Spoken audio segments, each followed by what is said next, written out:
ഇടുക്കിയിലെ കാൻഡിഡേറ്റായിട്ട് ഞങ്ങൾ സംഗീത വിശ്വനാഥനെയാണ് ഫിക്സ് ചെയ്തിട്ടുള്ളത്. കഴിഞ്ഞ പ്രാവശ്യം അവിടെ നിയമസഭാ ഇലക്ഷൻ മത്സരിച്ചതാണ്. സംസ്ഥാന കമ്മിറ്റി ഞങ്ങളുടെ ഇന്നലെ കൂടി തീരുമാനമെടുത്തു. നാളെ മുതൽ അഡ്വക്കേറ്റാണ് സംഗീത വിശ്വനാഥ് അവിടെ അതിന്റെ പ്രവർത്തനങ്ങൾ മുഴുവൻ ടേക്ക് ഓവർ ചെയ്ത് കാര്യങ്ങൾ നാളെ മുതൽ സ്റ്റാർട്ട് ചെയ്യുന്നതായിരിക്കും. പിന്നെ എന്റെ ഡിക്ലറേഷൻ നിങ്ങൾ ഇന്നലെ യഥാർത്ഥത്തിൽ നാളെ പ്രധാനമന്ത്രി വരുന്നതിന് തൊട്ടു മുമ്പ് ഇന്ന് വൈകുന്നേരം ചെയ്യാമെന്നായിരുന്നു നേരത്തെ തീരുമാനിച്ചിരുന്നത്. പക്ഷേ ഇന്നലെ പ്രൈം മിനിസ്റ്റർ വന്ന വേദി വെച്ചിട്ട് സുരേന്ദ്രൻജി എന്റെ അത് പറഞ്ഞതുകൊണ്ട് രാവിലെ പ്രസ് റിലീസ് നിങ്ങൾക്ക് തന്നിട്ടുണ്ട്. കോട്ടയത്താണ് ഞാൻ മത്സരിക്കുന്നുള്ള പ്രസ് റിലീസ് നിങ്ങൾക്ക് തന്നിട്ടുള്ളതാണ്. ഞങ്ങളുടെ സ്ഥാനാർത്ഥികൾ 4 സ്ഥാനാർത്ഥികളാണ് ഞങ്ങൾ മത്സരിക്കുന്നത്.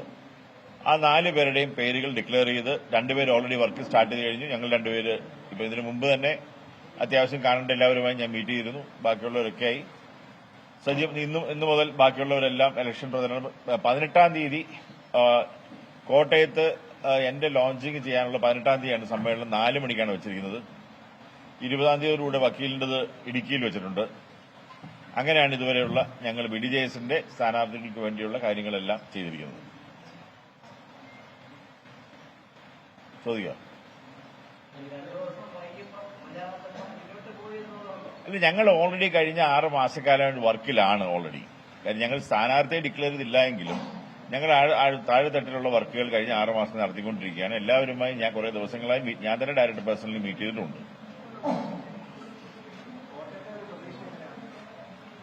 കോട്ടയത്ത് 100% ജയിക്കാൻ കഴിയും NDAക്ക് എന്നാണ് ഞങ്ങൾ കരുതുന്നത്. സാഹചര്യം ഒരുപാടുണ്ടല്ലോ. കാരണം ഇപ്പൊ റബ്ബർ വില നിങ്ങളിത് പരിശോധിച്ചാൽ നരേന്ദ്രമോദി സർക്കാർ വന്ന കാലത്തൊന്നും അല്ല റബ്ബറിന് വില താഴെ പോയത്. അതിനു മുമ്പ് ഇവിടെ MPമാരുണ്ടായിരുന്ന അതേ സമയത്താണ് വില താഴെ പോവുകയും അത് ഇതുവരെ 1 രൂപ കൂട്ടുവാൻ ഇവർക്ക് ആർക്കും കഴിഞ്ഞിട്ടില്ല. നമുക്ക് ഈ പറയുന്ന കേരളത്തിലെ ആലപ്പുഴ ജില്ല ഒഴികെ ബാക്കി എല്ലാ ജില്ലകളിലും റബ്ബർ വലിയ രീതിയിലുള്ളതാണ്. ഈ 19 MPമാരും പലപ്പോഴും നിങ്ങളെ കണ്ടതുപോലെ റബ്ബർ ഷീറ്റ് എടുത്ത് കൊടുക്കുകയും പിടിക്കുകയും ചെയ്തതല്ലാതെ ഗവൺമെന്റിൽ ഇൻഫ്ലുവൻസ് കൃത്യമായ ഒരു കാര്യം ചെയ്യാൻ കഴിഞ്ഞിട്ടില്ല. എന്നെ സംബന്ധിച്ചോളം ഞാൻ നിങ്ങളോട് കഴിഞ്ഞ ദിവസം പറഞ്ഞ പോലെ ഞാൻ ഈ കാര്യം വളരെ വ്യക്തമായി പ്രൈം മിനിസ്റ്ററുടെ അടുത്തും അമിത് ഭായിയുടെ അടുത്തും നഡ്ഡാജിയുടെ അടുത്തൊക്കെ ഡിസ്കസ് ചെയ്തതാണ്. അതുപോലെ തന്നെ ഇവിടുത്തെ റബ്ബർ ബോർഡിന്റെ വൈസ് ചെയർമാനായിട്ടിരിക്കുന്നത് BDJSന്റെ സ്ഥാനാർത്ഥിയായിട്ട് നിൽക്കുന്ന ഉണ്ണികൃഷ്ണനാണ്. അത് എല്ലാവരും കൂടി ആലോചിച്ച് തീർച്ചയായും റബ്ബറിന്റെ വില 250 രൂപയാക്കാൻ കഴിയും എന്നുള്ളൊരു യാതൊരു സംശയമില്ല. അത് ഇവിടുത്തെ മുഴുവൻ റബ്ബർ കർഷകർക്കും, പ്രത്യേകിച്ച് ഞാനും റബ്ബർ കർഷകനാണ്, എന്താണ് റബ്ബർ എന്നുള്ളതിനെ കുറിച്ച് നല്ലവണ്ണം അറിയാവുന്നതാണ്. ഇപ്പൊ റബ്ബർ കർഷകരെ സംബന്ധിച്ചോളം ഈ പറയുന്ന പരിഹാരം കാണാൻ ഇന്ത്യയിൽ ഏതാണ് ഭരണത്തിൽ വരാൻ വേണ്ടി പോകുന്നത് നരേന്ദ്രമോദി സർക്കാരാണെന്നുള്ള കാര്യത്തിൽ കേരളത്തിൽ ഒരാൾക്കും സംശയമില്ല. അതുകൊണ്ട് തന്നെ തീർച്ചയായും ഈ ഇലക്ഷൻ കഴിഞ്ഞാൽ 250 രൂപയാക്കി എടുക്കുന്നതിന് യാതൊരു ബുദ്ധിമുട്ടും എനിക്കുണ്ടാകില്ല. ആ വിശ്വാസം തന്നെ ഇവിടെ സാധാരണ ജനങ്ങൾക്കുണ്ടാവും. അതിനെക്കൊണ്ട് തന്നെ തീർച്ചയായും ജയിക്കാനുള്ള സാധ്യത വളരെ കൂടുതൽ തന്നെ ഉള്ളതാണ്. ഉറപ്പുകൾ കിട്ടിയിട്ടുണ്ട്. അത് വളരെ വ്യക്തമായി. അതുകൊണ്ടാണ് ഇപ്പൊ തന്നെ വില വ്യത്യാസം വരാൻ അതിനുള്ള ഡിസ്കഷനുകളും വില വ്യത്യാസം വരാൻ തുടങ്ങിയില്ല. ഇപ്പൊ തന്നെ ഞാൻ ഇവരോടൊക്കെ ഡിസ്കസ് ചെയ്ത് കഴിഞ്ഞാണ്. കാര്യം എനിക്ക് ചെയ്യാൻ പറ്റുന്നത് മാത്രമേ ഞാൻ പറയൂ. പറഞ്ഞ കാര്യം ചെയ്തിരിക്കുകയും ചെയ്യും. അതിനൊരു വ്യത്യാസം ഉണ്ടാവില്ല.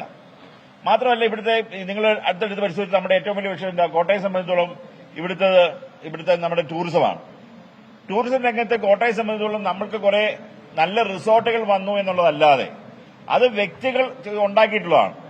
ഗവൺമെന്റ് സംവിധാനത്തിൽ സെൻട്രൽ ഗവൺമെന്റിന്റെയോ സ്റ്റേറ്റ് ഗവൺമെന്റിന്റെയോ ഒരു tourism promotion activity. Thushar Vellappally മാധ്യമങ്ങളെ കാണുകയാണ് കോട്ടയത്ത്. BDJSന്റെ സ്ഥാനാർത്ഥികളായി കോട്ടയത്ത് തുഷാർ വെള്ളാപ്പള്ളി, ഇടുക്കിയിൽ സംഗീത വിശ്വനാഥ് വനിതാ സ്ഥാനാർത്ഥിയാണ് വരുന്നത്. ഇടുക്കിയിൽ BDJSന്റെ സംസ്ഥാന വൈസ് പ്രസിഡന്റാണ്.